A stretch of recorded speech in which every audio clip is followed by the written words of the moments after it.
So what's up mga homie? So nandito tayo ngayon sa Notorious Motorsports.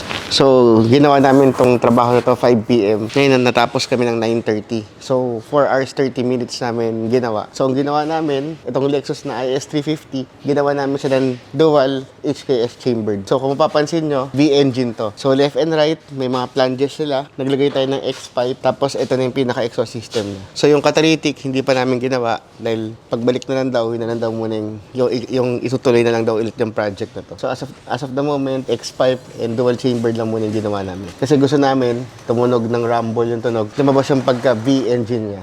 Okay? So ngayon pakinggan natin kung ano magiging tunog.